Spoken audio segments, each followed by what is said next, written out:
Bendiciones del Señor sean para todos ustedes, queridos hermanos y amigos que siguen esta serie audiovisual sobre mi libro ¿De qué protesta un protestante? Vamos a abordar aquí la segunda parte del capítulo 5 relativo a la comunión y la misa. Quedó claro en la entrega anterior la contradicción y confrontación existente entre lo que ordena la palabra de Dios y la flagrante desobediencia a la misma por parte del catolicismo romano, en cuanto a considerar sacrificio incruento, según dicen, la llamada misa, así como el concepto de transustanciación de la cena del Señor, llamada Eucaristía. Continuemos, pues, a partir de ese concepto básico. Son terminantes las palabras del Nuevo Testamento cuando dice: así también Cristo fue ofrecido una sola vez para llevar los pecados de muchos. Esto lo leemos en Hebreos capítulo 9, versículo 28. Bien claro queda, pues, que la Biblia rechaza por completo toda intención de sacrificar a nuestro Salvador, por muy incruento que sea el ritual. No hay, por lo tanto, pretexto alguno que avale tamaña falsedad. Muy diferente es el sencillo acto, un acto fraternal, que los cristianos evangélicos realizamos para conmemorar y anunciar la gloriosa muerte de Jesús, compartiendo el pan y el vino, no únicamente el pan, coparticipando así con el Señor en plena comunión, sin complicados rituales ni secretos místicos, sino gozándonos en la unidad del cuerpo de Cristo como Iglesia. No olvidemos que la cena del Señor, o Santa Comunión, es el sacramento que viene a sustituir la antigua Pascua ordenada por Dios al pueblo de Israel, en la cual se comía el Cordero Pascual, conmemorando de esa manera la salvación o vida de los primogénitos israelitas en Egipto por el ángel del Señor, al librarlos de la condenación o muerte que aniquiló, en cambio, a los primogénitos de los egipcios. La palabra Pascua proviene del vocablo hebreo Pesach, P-E-S-A-K-H, que significa literalmente pasar por alto o pasar por encima. En el caso de la Pascua hebrea, se conmemoraba, por lo tanto, el paso por alto o por encima del ángel exterminador de Dios. Leemos en Éxodo capítulo 12, versículo 11. Éxodo 12, 11. Cuando dice Moisés: es la Pascua de Jehová. Y comprendemos fácilmente cómo se refería a conmemorar el paso por alto del ángel del Señor, nunca al hecho real de que en tal momento de la celebración se produjera una transustanciación angelical en el Cordero Pascual de tal paso por encima. Pues así, hermanos y amigos, igualmente Jesucristo, al instituir la nueva Pascua del Cordero de Dios, el nuevo pacto, usó los términos: esto es mi cuerpo y esta copa es el nuevo pacto en mi sangre, como símbolos y no como especies transustanciadas. Es igualmente muy significativo el que Jesús hablaba en lengua aramea, dialecto bastante semejante al hebreo, en el que, atentos hermanos y amigos, atentos, la palabra es y todo el verbo ser no se usa jamás. Por ser identificativo únicamente de Dios, o sea, de la deidad. Y por lo que en la traducción del arameo al griego debe tomarse ese verbo ser en un concepto totalmente exegético.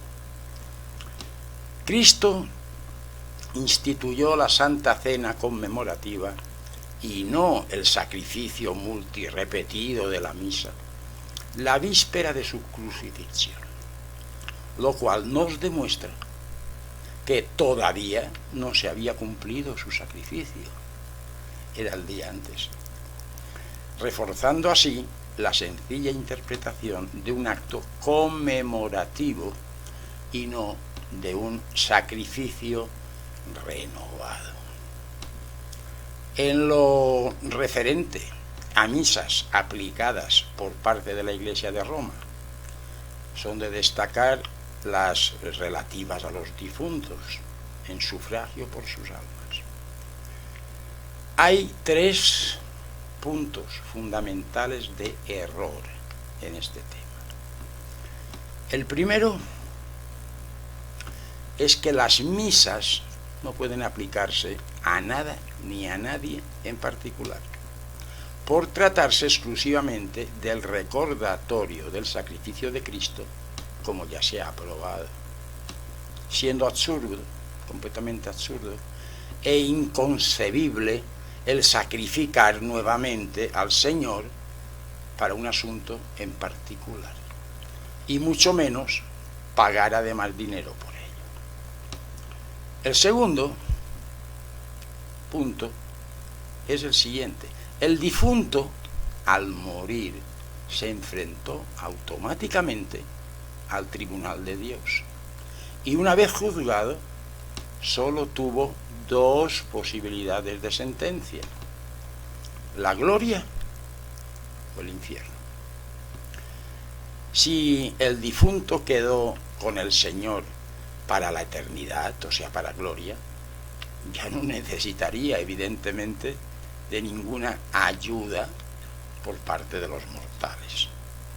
Si por el contrario fue condenado, nada ni nadie, ni ningún esfuerzo humano podría liberarlo del justo juicio de Dios. Pues bien, hermanos y amigos, eso está más claro y bíblicamente más que claro y además incontestable. Pero ¿qué hizo el papado de Roma para atacar tan aplastante realidad? ¿Qué truco pudo hacer? Pues inventarse nuevamente otro imaginario lugar celestial, como el que ya expusimos anteriormente al referirnos al tema del limbo. A tal inexistente y estrambótico lugar lo denominaron el purgatorio, y fue la fuente de ingresos económicos de Roma más importante de toda su triste historia. De nuevo, se trata de un hipotético estado intermedio en el cual el difunto tiene que purgar las faltas cometidas durante su vida terrenal, limitando el catolicismo romano de esa manera, como en ocasiones ya comentadas, limitando, repito, la suficiencia de la sangre de Jesús para perdonar nuestros pecados. No era bastante. Por supuesto, huelga decir que el purgatorio no se encuentra tampoco en ninguna parte del Nuevo Testamento de nuestro Señor Jesucristo. En ningún lado.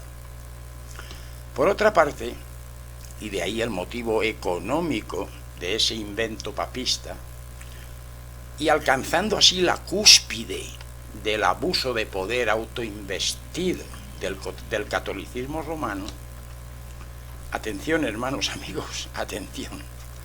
El Vaticano provee de indulgencias, antiguamente a base de muchísimo dinero, para mitigar o incluso liberar al difunto del tiempo de permanencia en esa especie de prisión preventiva. Dios mío. Y tercer punto, ningún mérito u obra puede inmiscuirse en la voluntad de Dios, pues nuestra única justificación ante Él es la fe en los méritos únicos e infinitos de Jesucristo. Leamos la palabra de Dios, mi alma te alaba, Señor Jesús, donde dice, porque por gracia sois salvos, por medio de la fe. Y esto no de vosotros, pues es don de Dios, no por obras, para que nadie se gloríe. Eso dice en Efesios capítulo 2, versos del 8 al 9. Repito, Efesios 2, 8 y 9. ¿Significa acaso que los cristianos evangélicos despreciamos las buenas obras? En modo alguno, sino que andamos en buenas obras.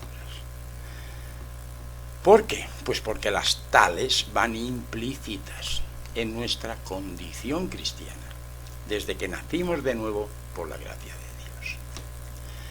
Lo que no podemos ni debemos admitir es que nuestras buenas obras puedan tener valor alguno como mérito que complemente la redención y mucho menos poder influir en la voluntad soberana de Dios. Fijémonos en el versículo de Efesios siguiente al que antes he citado y comprenderemos mejor la diferencia. Dice, porque somos hechura suya, creados en Cristo Jesús para buenas obras, las cuales Dios preparó de antemano para que anduviésemos en ellas. Efesios capítulo 2, versículo 10. Lo puedo decir más alto, pero no más claro, hermanos y amigos. Una cosa es andar en buenas obras por ser nuevas criaturas nacidas de nuevo y dar así testimonio al mundo.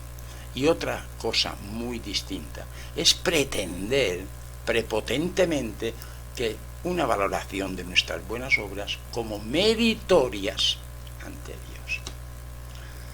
Cerremos, pues, el presente capítulo sobre la Cena del Señor, que Roma denomina Eucaristía y Misa, con las palabras de la Biblia, en Hechos de los Apóstoles, capítulo 2, verso 46.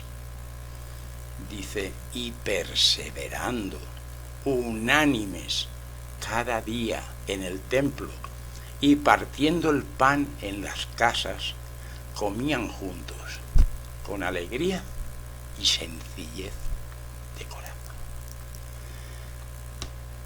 Hasta el próximo capítulo, el séptimo, que abordaremos todo lo referente, casi nada, al sacerdocio.